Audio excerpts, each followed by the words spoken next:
Luke 15. Now the tax collectors and sinners were all gathering around to hear Jesus. But the Pharisees and the teachers of the law muttered, "This man welcomes sinners and eats with them." Then Jesus told them this parable. Suppose one of you has 100 sheep and loses one of them. Doesn't he leave the 99 in the open country and go after the lost sheep until he finds it? And when he finds it, he joyfully puts it on his shoulders and goes home. Then he calls his friends and neighbors together and says, "Rejoice with me, I have found my lost sheep." I tell you that in the same way there will be more rejoicing in heaven over one sinner who repents than over 99 righteous persons who do not need to repent. Or suppose a woman has 10 silver coins and loses one. Doesn't she light a lamp and sweep the house and search carefully until she finds it? And when she finds it, she calls her friends and neighbors together and says, "Rejoice with me, I have found my lost coin." In the same way, I tell you, there is rejoicing in the presence of the angels of God over one sinner who repents. Jesus continued, "There was a man who had 2 sons. The younger one said to his father, 'Father, give me my share of the estate.' So he divided his property between them. Not long after that, the younger son got together all he had and set off for a distant country, and there squandered his wealth in wild living.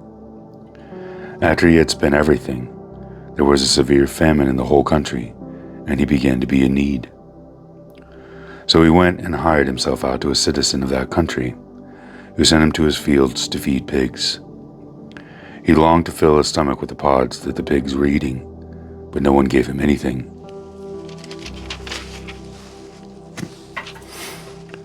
When he came to his senses, he said, 'How many of my father's hired servants have food to spare, and here I am starving to death? I will set out and go back to my father and say to him, Father, I have sinned against heaven and against you. I am no longer worthy to be called your son. Make me like one of your hired servants.' So he got up and went to his father.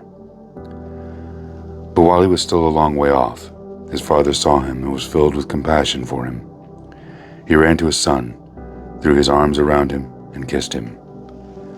The son said to him, 'Father, I have sinned against heaven and against you. I am no longer worthy to be called your son.' But the father said to his servants, 'Quick, bring the best robe, put it on him, put a ring on his finger, and sandals on his feet. Bring the fatted calf and kill it. Let's have a feast and celebrate. For this son of mine was dead and is alive again. He was lost and is found.' So they began to celebrate. Meanwhile, the older son was in the field. When he came near the house, he heard music and dancing. So he called one of the servants and asked him what was going on. 'Your brother has come,' he replied, 'and your father has killed the fatted calf because he has him back safe and sound.' The older son became angry and refused to go in. So his father went out and pleaded with him. But he answered his father, 'Look, all these years I have been slaving for you and never disobeyed your orders. Yet you gave me even a young goat so I could celebrate with my friends.